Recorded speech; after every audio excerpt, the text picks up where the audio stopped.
Foresight Wrestling Podcast on the one and only 411 Podcast Network.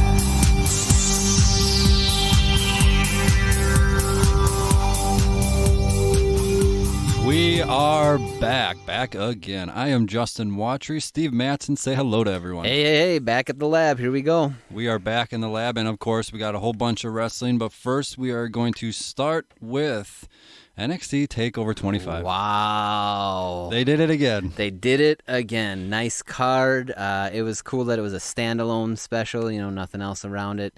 And holy crap, did they deliver. That was a killer broadcast. I dug it. How do they top themselves every time? Every single time. You know what it is? It's the talent. And it's the direction behind them, the guys that are telling them, whatever it is that drives the creative process for a wrestling promotion, NXT's got it. Everyone thinks Triple H is the genius behind it.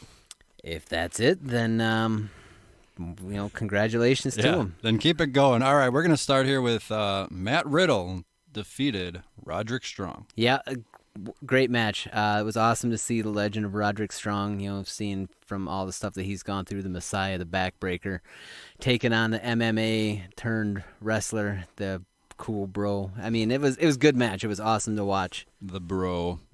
I think a lot of the hype is obviously around Matt Riddle, who I feel is probably headed straight for the title scene soon. And you think he's going to go for the title, or do you think they're going to bump him up to the main roster? It's going to be tough considering if Johnny Gargano is going to stick around, but we'll get to that later. If they got rid of Brock Lesnar and put Matt Riddle in his spot, I'd watch again. Or maybe Brock can go to NXT. He seems like a reduced schedule.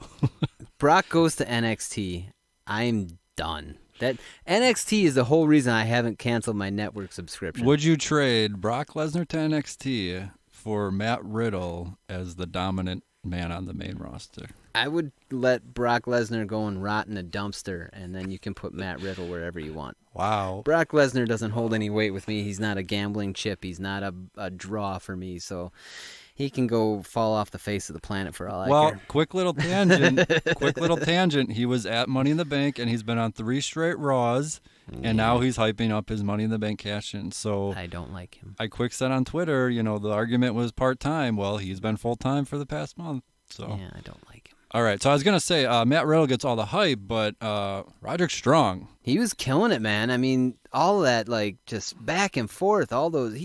Number one, he can take a lot.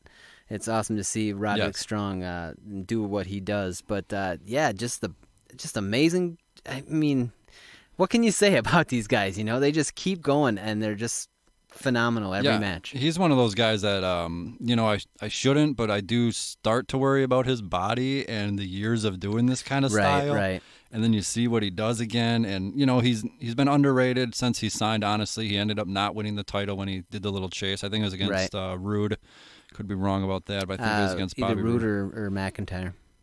Yeah, and then he didn't win there, and then he's been in Undisputed Era, which obviously is led by Adam Cole, so he's almost kind of sort of been a little overshadowed there. And then, he's in this match, and obviously I don't think many people gave him a chance because it's against Matt Riddle. Yeah. So I would say as much as we're all going to sit here and praise Matt Riddle, I mean, Roderick Strong deserves a shout-out. Absolutely, and, he was an NXT Tag Champion, or technically, I suppose. He held the belt for a while when Bobby Fish was out. Speaking of tag team champions, we needed to crown some new tag team champions. Yes, we did. And oh man, what a match!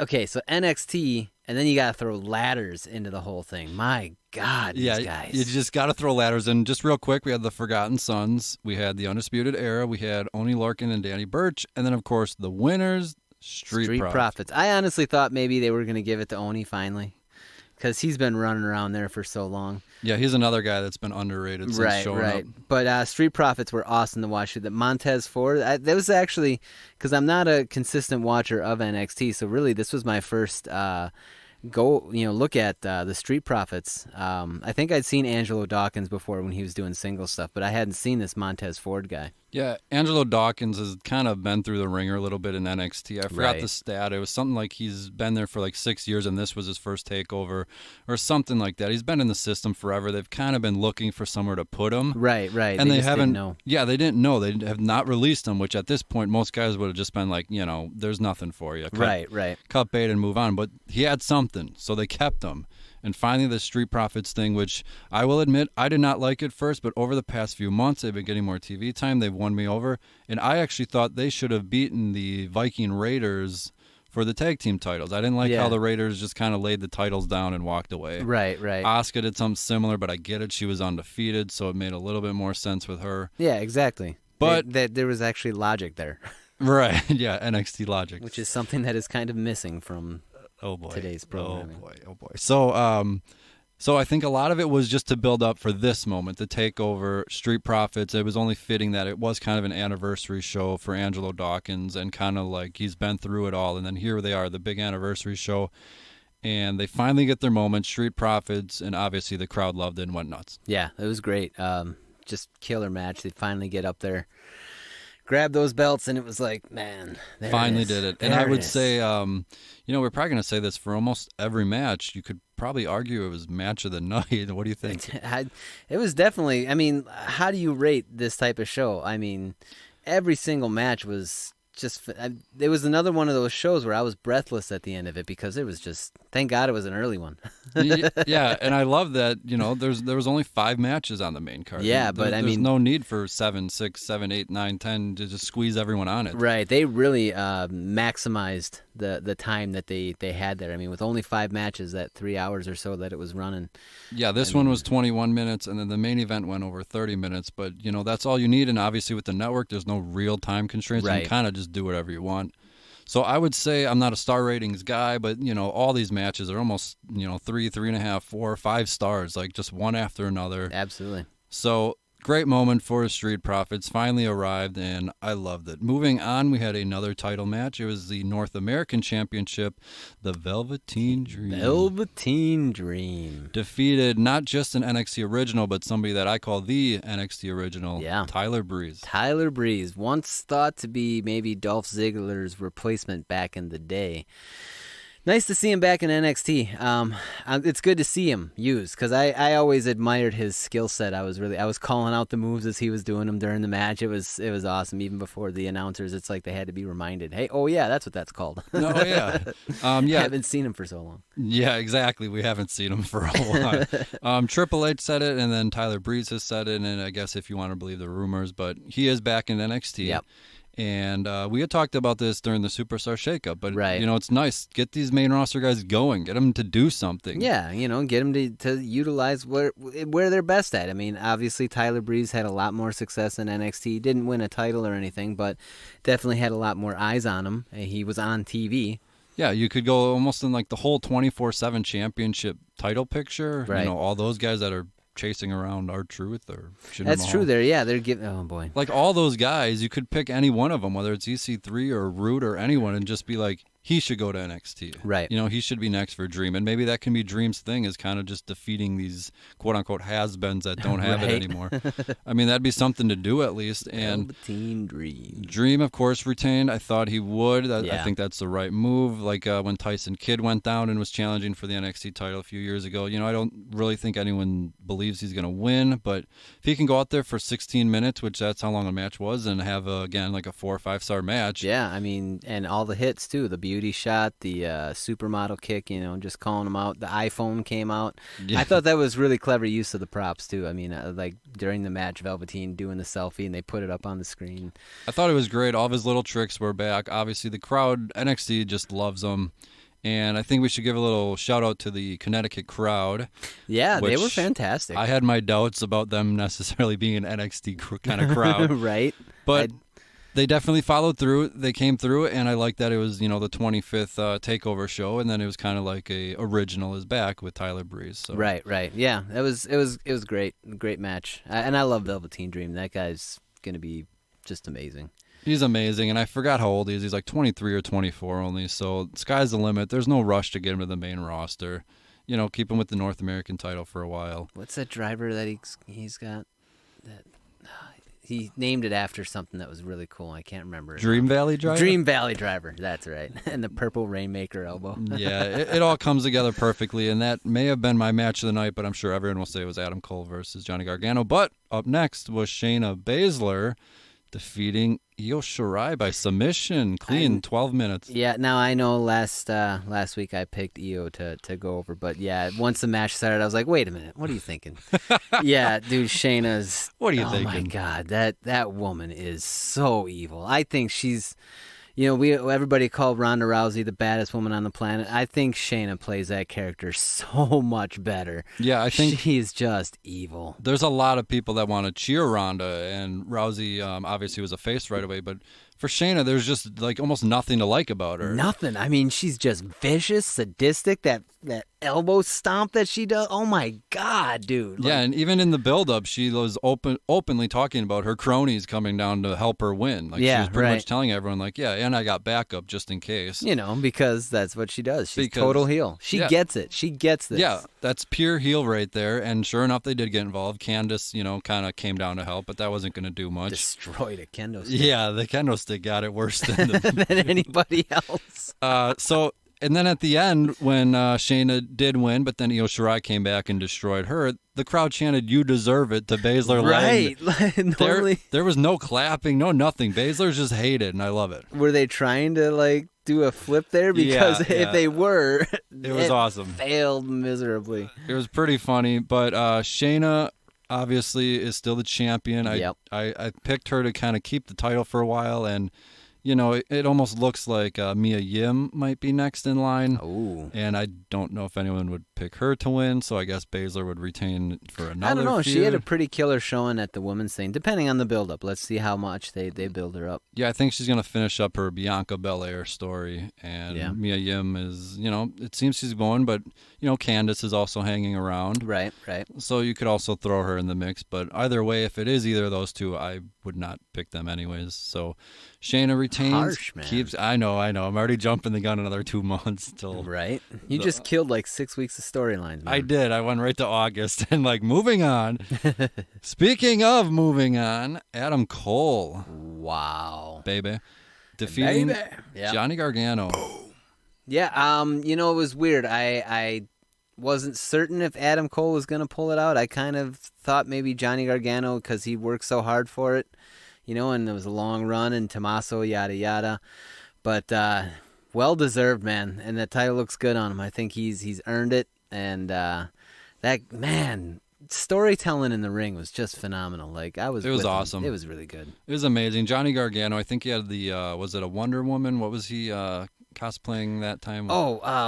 Captain Marvel. Captain Marvel, exactly. Captain Takeover. Yep. And Captain Takeover. Showed up again. Obviously another great match. What would you expect from those two? Right. And I thought Gargano would retain. I thought the Undisputed Era, if you noticed, Roderick Strong lost. Right. Undisputed Era lost in the ladder match, and then Adam Cole wins the title. Right. So when they were all celebrating at the end, I was like, oh, are those three going to turn on him? The whole evolution, thumbs up, thumbs down thing. I was kind of waiting for it, but, it seems they're all still with him and happy he's with the title, but we can see where that goes. Uh-oh. Are you predicting I'm not predicting anything, but there was a lot of tension leading up to it, and then everybody lost except the leader, who I'm sure will remind his buddies that they all lost. Well, if Mama ain't happy, ain't nobody happy. Nobody's happy then.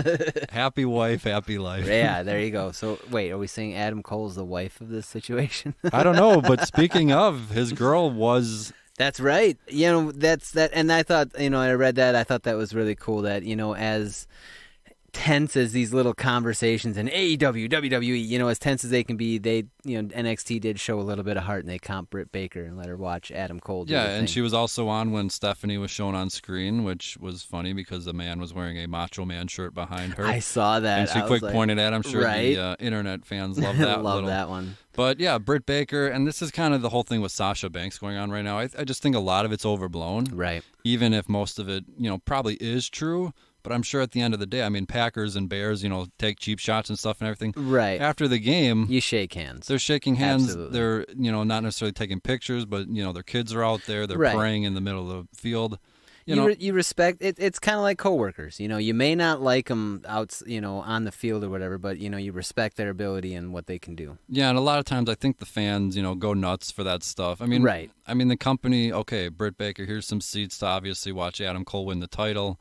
And, I thought everyone was probably cool. I'm sure she was backstage with them after the show. Right. And then, fans are, freaking out about AEW and NXT and all this stuff. And I'm sure nobody, even cared or mentioned it one time. I don't know. Maybe stir up a little bit of rumors and be like, who do you think went, behind the back? So, what's it like over there? Is it really cool? Yeah, it reminds me of, Ric Flair's birthday party I think it was a few weeks or a few months ago. But, stars from every company was there, and I'm sure they had a great time. And there was no, not fist fight or, they don't care. Yeah, it's not, I wouldn't say it's that deep-rooted of a rivalry. No. It's a business competition. It's not a personal thing. And, I'm sure they had drinks and had a good time and Probably. shook hands and said, see you later. Yeah. See you Probably Vince went up to her and said, when you're done over there, over there. They've had the past few years to sign her. Even when Cole has been there. Yeah. And for whatever reason, they didn't. So, Nope. We can talk about that another time. But regardless, NXT TakeOver, another great show, and you could probably argue the greatest takeover. That definitely. I mean, every takeover ends up being the greatest takeover. I was just going to say, isn't everyone? So Yep. Does that mean now in August it's going to be another greatest takeover? That's up to them. That is up to them. Wow, the challenge is laid down. Throw it down. And not that it matters, we just talked about this, but that would be right before All Out, I believe, the week before, or a week and a half before. You know what, I know that All Out is the 31st of August. So I'm sure SummerSlam's a week or two before that. Right. So, follow that as the dream Follow said. that, right.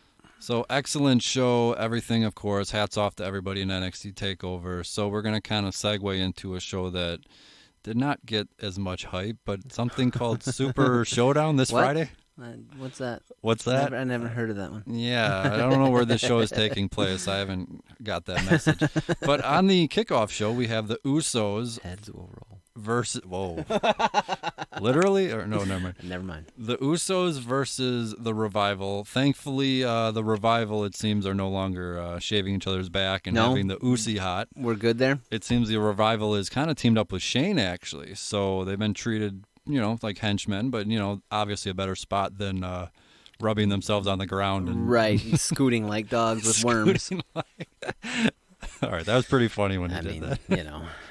So, I don't know. What do you think? Usos, Revival, does it really matter? It's a kickoff. Yeah, it's a kickoff. I guess I would pick the Usos if you're going to start the crowd off happy because everybody loves to sing along with, their theme and whatnot. Maybe it's or it could be more story development for Shane McMahon, who is still on camera.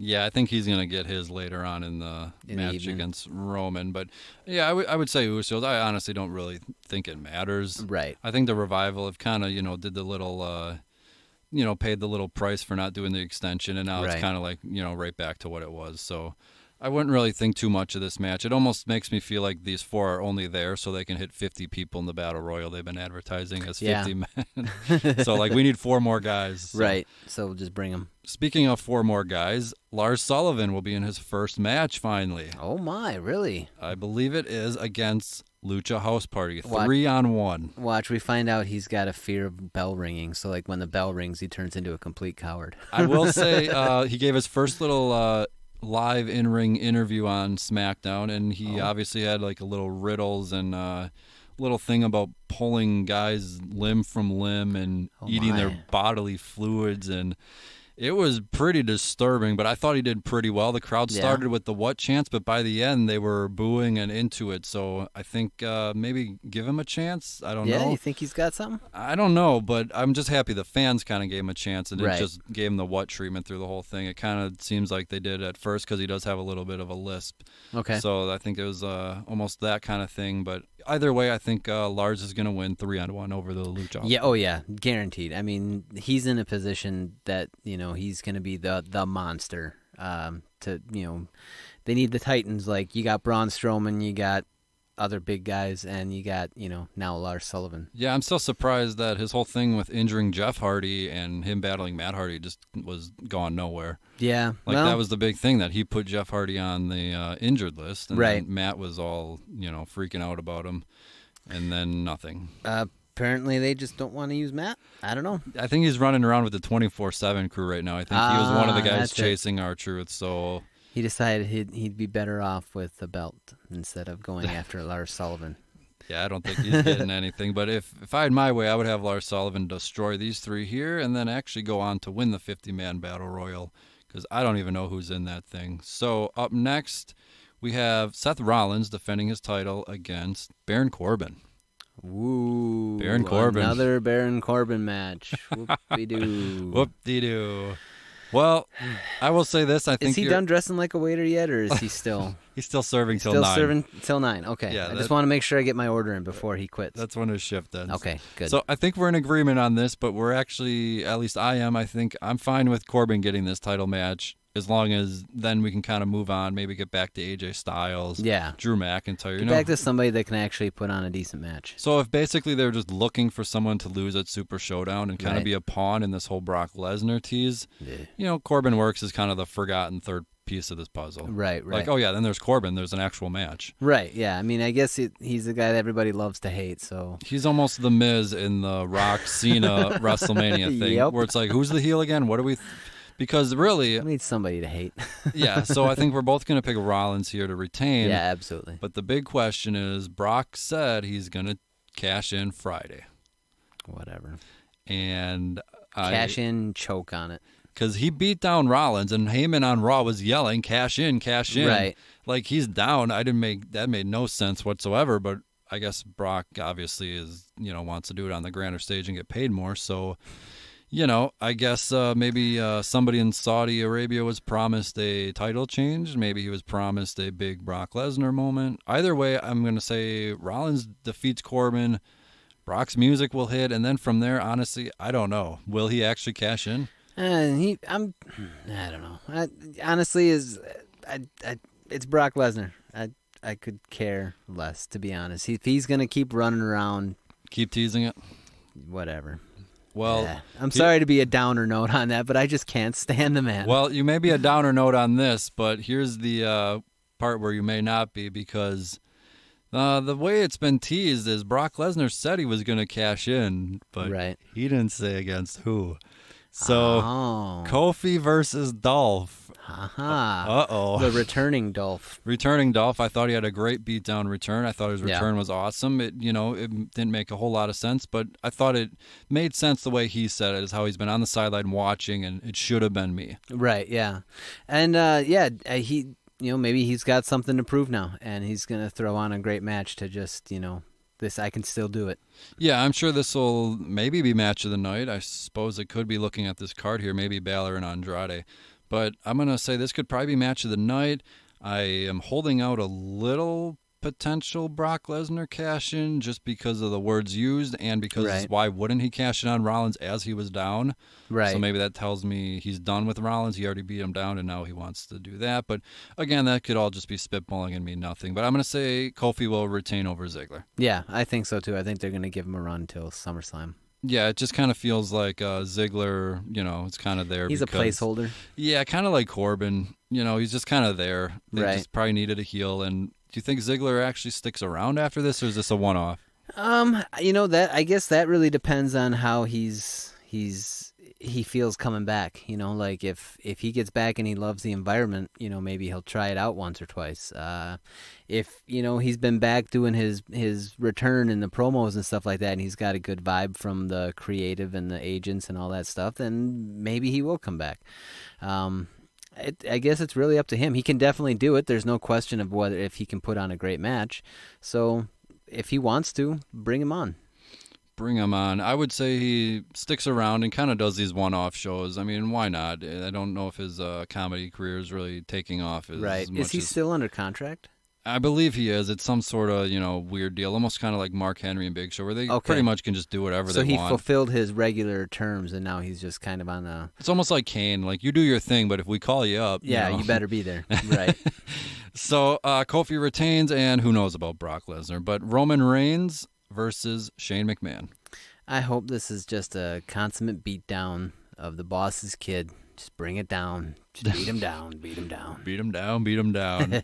I don't know if this is kind of the end of it or if this then sets up, because they've already announced for the next pay-per-view, Stomping Grounds, it's going to be Roman Reigns versus Drew McIntyre. Okay. And obviously Drew is kind of, the side guy to Shane. So does Drew cost Roman the match, and then Shane again can say he's the best in the world in Saudi, because that's where Crown Jewel was. Right. So maybe I was like a little winning streak at this show. I don't know, something like that. They'll pull something out. It'll all lead that way. Yeah, I'm sure it'll be fine. And Rest assured, Shane will be on TV forever and ever until we all die.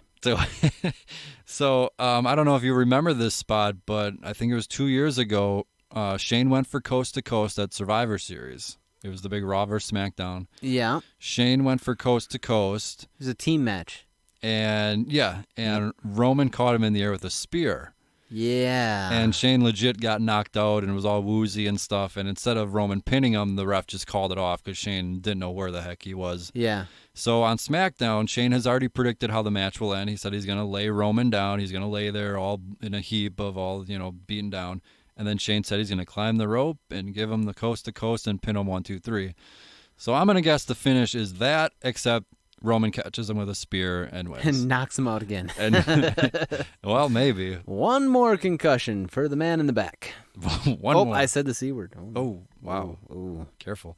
All right, so next up for the Intercontinental Championship, we have the Demon, Finn Balor. Ooh. They've already announced he's the Demon. That's right. So how's that going to, I don't know. Saudi Arabia is pretty...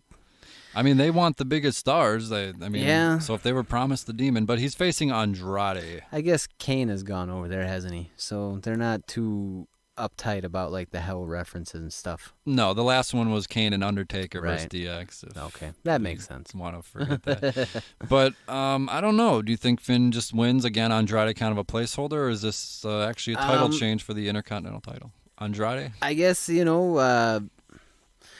yeah, I don't know. This one's hard to predict because they're all they're both fantastic as far as what they can do in the ring, and then you got the specter of the Demon. It'd almost be off-putting to have him lose, but then again, I could see it because Andrade is that good, and you got Zelina.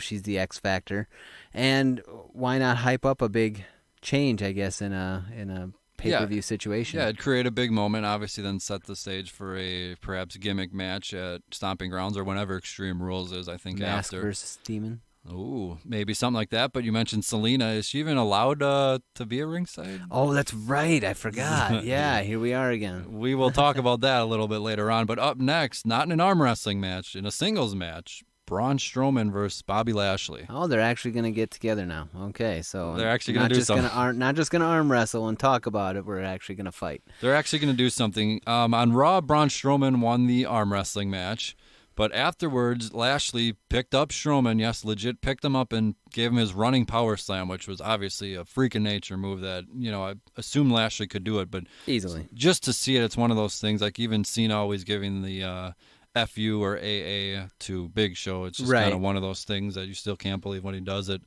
So, is it... Or Edge and Big Show. Oh, yeah. Wow. WrestleMania 25. That was crazy. Is it easy to just say Braun wins here? Yeah. It seems like that's what's going over. He won that big Rumble at the Jewel. Greatest Royal Rumble? Yep. So, yeah, that was... that Greatest Royal Rumble. Yeah, that was last... I think it was last April. Right. So he's got kind of a lot of momentum behind him as far as that with the Saudi crowd, so I could see them. Yeah, maybe Braun can win and then face Samoa Joe, who's the new champion after Mysterio had to vacate. Yeah. And boy, he didn't get off easy, did he? Poor Ray. He's already had 2 injuries since coming back. Actually, I think it might be 3. Right. But, sucks for him. But I'm glad the way they did it. Mysterio looked like a man by laying the title down and vacating it. And Joe looked like a badass for just destroying him. Just taking the title and just choking him out and saying, "You didn't pin me anyways. My shoulders were up anyways." Right. So I thought that was funny. So I'm going to say, Braun can win, and then if he wants to have the showdown with Samoa Joe for the U.S., that works for me. So up next I have here the 50-man Battle Royal. I don't even know who's in it. I think it's Miz and a bunch of, I said earlier that I would probably have Lars Sullivan win. Again, I don't even know if he's in it, but that'd make the most sense. I don't think there's a green title on the line or anything. I'll go over there and win. There you go. It's tomorrow, right? It's in like 20 hours. Oh, I can get there. You can get there. It's all right. Actually, I think it is a 20-hour flight. 14 or something like that. But yeah, get a nap on the plane. I don't know who's gonna win. Miz I think is in there. He can win. He says he's not done with Shane, so maybe he does something there. But I think we're all kind of done with that. Yeah, been done with Shane for a while. A quick mini prediction is I'm gonna guess it's nothing but 24/7 championship shenanigans. I'm gonna guess R-Truth is in there running around and people are trying to pin him in a battle royal. Right? Yeah, I could see it. Yeah, I'm gonna say this thing just breaks down and pure mayhem and who knows what else. But whatever. It's 50 man. I mean, can they even fit 50 men at the same time to start? They're gonna try. I think they said they're gonna reinforce the ring. So 50 men. I'm gonna guess a few NXT guys like. Babatunde. I was gonna say him. He was in the Rumble last year. Yeah, he's Saudi Arabia. Pretty awesome too. Yeah, so I'm sure they'll throw in a few guys. Whoever makes the trip. Again, 50 guys. I'm sure. Half these guys are on the flight just to kind of be in there for 30 seconds and be thrown over. Yep, basically. And get a nice payday. But hey, we can talk about that in a little bit. So, anyways, now we got to our two main events: Triple H versus Randy Orton. Okay. Well, I mean, once again, they hate each other for apparently no reason. They're going to, go to war with each other and because, well, I guess they can. I mean, why not? Why not? Yeah, why not? Triple H fought Cena last year and lost. Yep. And, nobody really seems to remember or care. So that kind of leads me to... Wait, did they really?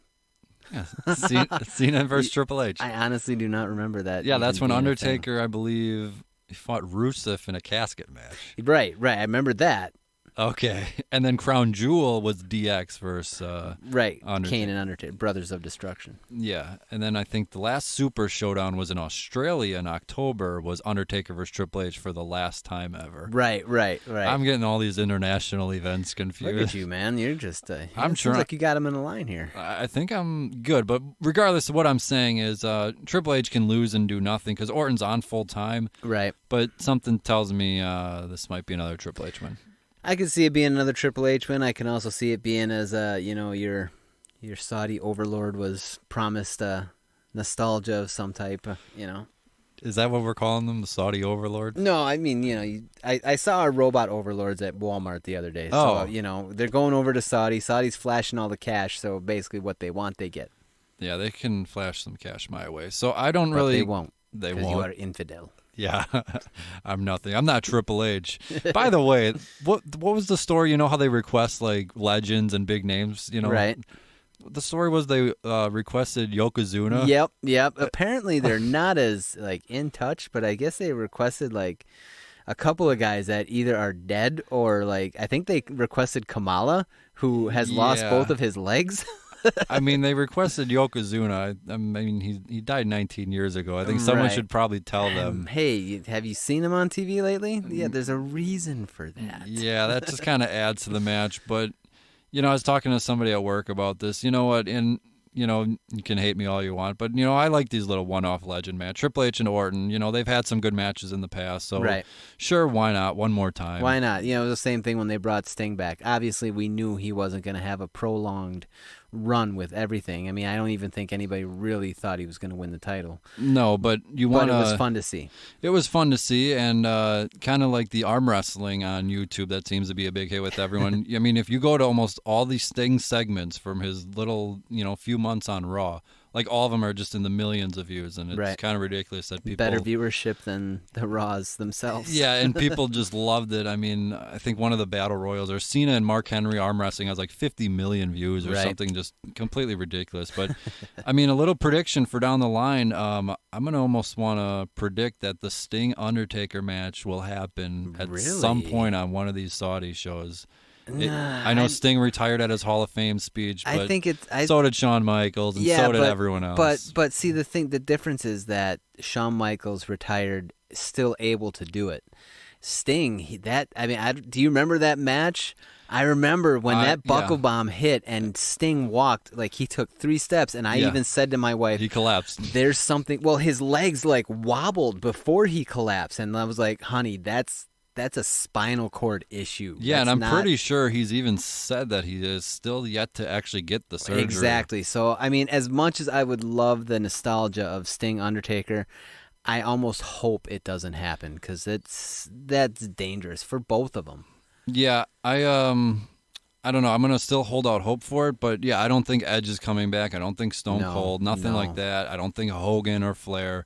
I don't even know if Edge had his thing fixed yet. But yeah, but Sting is somebody that I could, see. Why do I say that? Because in 2019 we are getting Goldberg versus The Undertaker. Right, but those guys can still. I mean, Goldberg is still in decent shape. Yes. And Undertaker, as much as we see his body is not the best or whatnot, he still is able to make it through and put on decent matches. Yeah, I learned a long time ago to never say never, but I did not think in June 2019 that we'd be talking about Bill Goldberg versus The Undertaker. I don't know. When I saw Sting's legs wobble like that, I knew that was the end of his career. I mean, at that age, when something like that happens to you, there's almost no coming back from that. And if you do come back, you're nowhere near what you were. No, and these guys, we're not kidding anyone. The Undertaker and Goldberg are not going to be anywhere near their prime. I mean, Kurt Angle. Those last few matches of his were hard to watch just because he wasn't able to move like we know Kurt Angle used to be able to do. Yeah, Angle's another guy in 5 or 10 years. He said he would come back if Vince personally asked him. So in 5 years, because the Saudi deal's for 10 years, so in 5 years, if he came and asked, hey, Kurt Angle, you want to face Cena one more time in the match we should have at Mania? Right. Angle's going to say yes and get a probably $1 million or $2 million payday or whatever it was. Who wouldn't? But that's why I can't say that it wouldn't happen. I just kind of almost hope. Never say never. Happen. I know. Yeah, hope. Never say never, never say always. That's what I always say. Never, always. That's what I always never say. So who do you think is going to win Goldberg versus The Undertaker? I think Taker. Okay, there was a thing on the WWE YouTube page, and I think they did this 2 nights. The first night, they showed, everyone's, backstage, Mark Henry was interviewed, and who did he pick, and Jeff Jarrett, and different past and current, That's The Miz. JEFFJARRETT. Yep, The Miz. Everyone gave their picks, and across the board, they all picked Undertaker. Yeah. And then I did a little poll on Twitter of who's going to win, Undertaker, Goldberg. For the first, hour... 100% Undertaker. Yeah. And I'm just like, what? Am I the only one? Am I blind to this? And then by the end of it, it was 55% Undertaker, 45% Goldberg. So I think, people maybe kind of thought about it a little bit. And then WWE posted more predictions. And again, it was mostly Undertaker, but a few did end up going with Goldberg and just saying all these different things about how it's so evenly matched. And then, of course, some guy said this is WWE versus WCW, and I'm just thinking, oh, no, don't turn this into that again. We already kind of did this. Right, several times. So, I haven't really wavered at all since the match was announced. I'm going to say Goldberg wins. Wow. I'm going to read a few. Going against the institution, man. Well, here's a few reasons. But first, I am going to read some Twitter responses. Yash says, nope, no way. Taker is winning it. And then Jesse says... Does he know something we don't? Do we need to put money on this, or what's going on? I don't know. He seems pretty sure of it. I mean, he must have an in. And then Jesse says, I sure hope you're right, because in reality, Goldberg is in much better shape than The Undertaker. That never seems to matter. It's all what... It doesn't seem to matter, but I think the way it was worded is pretty much saying that, if there is a rematch or if this is to actually build something, you're going to go with the guy who's not hip replacement and, broken down and whatever. But Grievance Committee says Goldberg is going over. Taker isn't a mark for wins and losses. Goldberg is. Ooh. Yeah, that's a little harsh, but actually that is one of my reasons is, Goldberg is not going to return after 2 years, fly 20 hours to Saudi Arabia just to lose? To take a tombstone in 2 minutes. Why not? I mean, would you for $2 million? I would, but as mentioned in the comment, Goldberg has tended to kind of go up the Bret Hart territory of kind of taking himself a little more serious than others at some points. And you say bet against the institution. It was just 6 months ago, Undertaker lost in Saudi Arabia against DX. Remember that epic tag team match? No. No, but Nobody you're talking about the institution. I mean, DX is That an is institution. True. That was true. Establishment.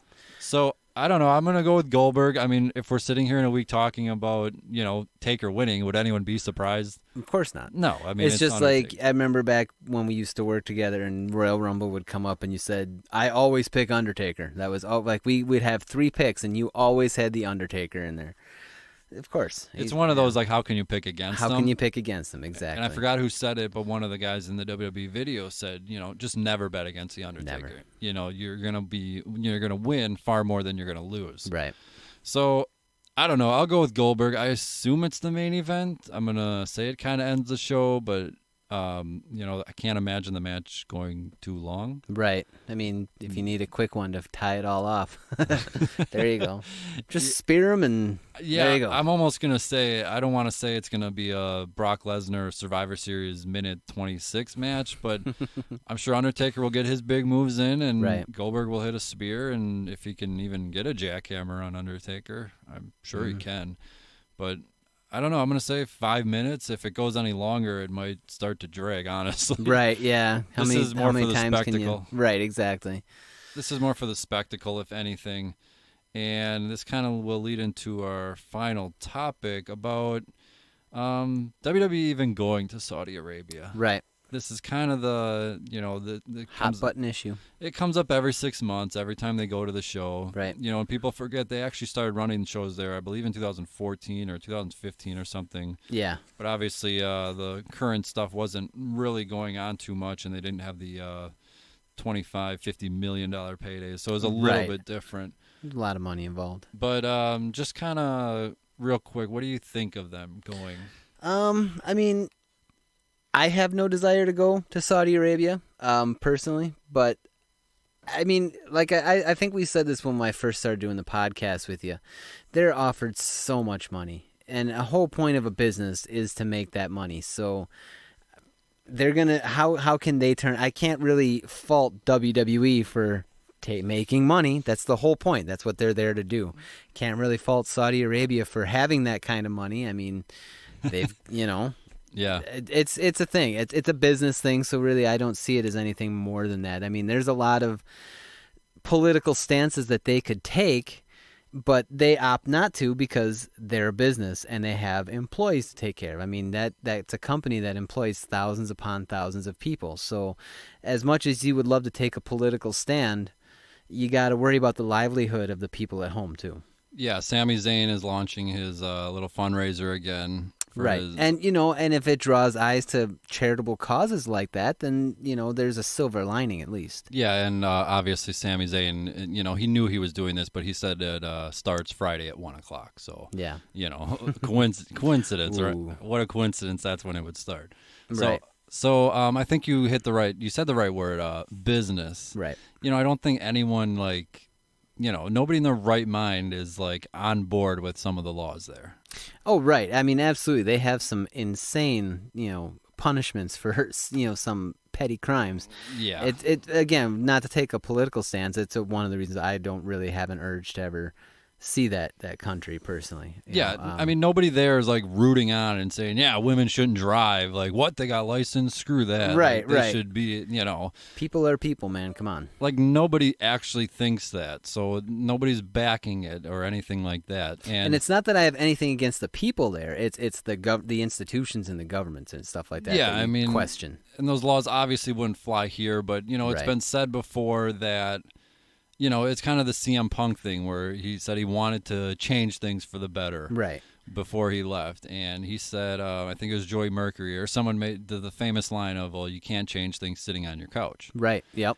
That was Mercury. Okay, and nice. Well remembered. CM Punk, kind of said, well, I did change things. I sat on my couch and Daniel Bryan got the spot, so I did change things. Right. And, in a weird way, he can say, fine, you know what, you did. But it was a short-term thing. Right. And this is where WWE now is kind of, they can't change anything not going there and ignoring it. Exactly, right. I mean, like, that's just going to let them keep doing it. And the more that, WWE goes over there, those scrutinizing eyes may take notice of some of the practices going on there, and then maybe the international community has a chance. Maybe it opens the doors for stuff like that. Yeah, and that's why it's a 10-year deal. And I think there's already, women are already performing in different, not sporting activities, but like entertainment things. Mm-hmm. So that's why now, as rumored a few days ago, right? I believe it's Natalya and Alexa Bliss. Alexa Bliss, yep. And even that they're getting the conversation means that people are talking about it. And who knows, maybe you do start to see a change. It happened in Abu Dhabi, and maybe you'll see it again. Yeah, and I've already seen, maybe Bliss is just going to do a Moment of Bliss segment. Right. And obviously she can be covered up, or, Renee Young's already there. The first show she was not allowed, and the next one, all of a sudden she was there. She's doing commentary. And maybe Natalya, walks someone to the ring or something, or does something. Maybe she's on commentary, and then Bliss can do her segment with somebody. So it's not necessarily they'll be in a match, but the fact that they're going is another step. Exactly. And, maybe Zelina Vega, like we were talking earlier, shows up too. Who knows? And she can go there. So, it's a step. I know you can laugh about it, but yes, women have their driver's license now.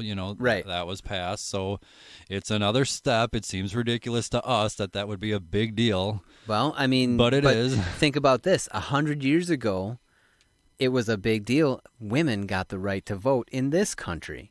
That was only 100 years ago, and that was a big deal. So, you think about it's all steps, and it's like basically comes down to, man, how can you not afford the same people the freedoms that you yourself have?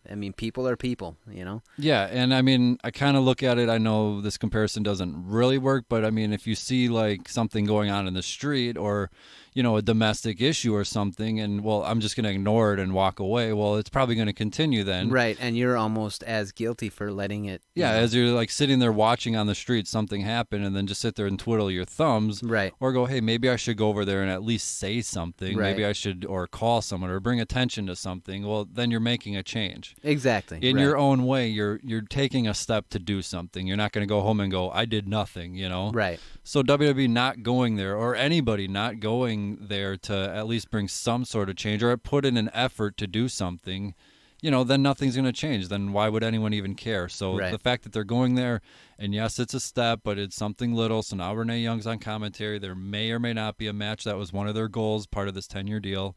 Mm-hmm. And it's year 1, year 2 already, and it could already be happening. And that's impressive. It shows how powerful the machine can really be. How powerful the machine can be, and the paydays. And I kind of hope the match actually doesn't happen. I kind of hope they walk to the ring, and whoever was there, whether it's Stephanie or whoever, right, and they announce at the November show. They'll do one in coming up. Yeah, so then they can hype that and talk about the first ever and do their publicity thing. And as we're talking about a business, that's the way to do it. Big show and make a big announcement, and then. Yeah, something tells me though that if they can get it signed off, or whatever the holdup is, they're going to bypass the publicity and go, no, we'll just do it unannounced. Do it, because who knows if they might change their mind. Yeah, that might be a first, and then afterwards they're going, we're never doing that again. Yeah, sometimes you give them enough time, and they'll be like, maybe not. Yeah, so they may want to take that offer quick before it goes away. But either way, I'm, again, hate all you want. I'm fine with them going there. The rumor number is 40 to 50 million. I was told it's a $25 million payday.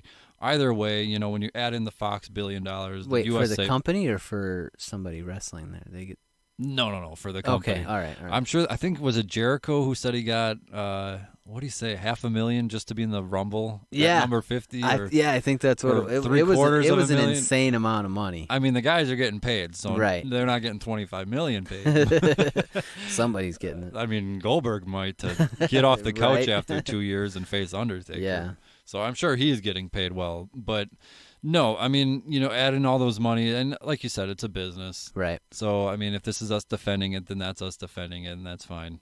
It's just calling a spade a spade. It's just what it is, and, there's no use. The deal's not ending. Everyone thought last November they'd change it and give in to the public outcry and stuff, and it's just like, no, the show's going on as scheduled. So I think if it was going to happen, it was going to be there. And since it didn't, it's not. So we're stuck with it for 8 or 9 years, whether you like it or not. And I like that it is a long-term deal because it can actually slowly build the change over the years. You can look now year 1, year 3, year 5. Right. And then, who knows, year 10, the women are main eventing. All women's evolution. You never know. So it's just part of Going global with the evolution. Going global, and then it's the next international, the next chapter, and then they can keep going. And go into China. And then China and North Korea. I think John Cena said, that'd be interesting. Right. John Cena, I think he said it seriously, but he wants to evolve the business so much and, go worldwide and the global reach and everything. Right. And he legitimately said one of his goals is to host an event on the moon.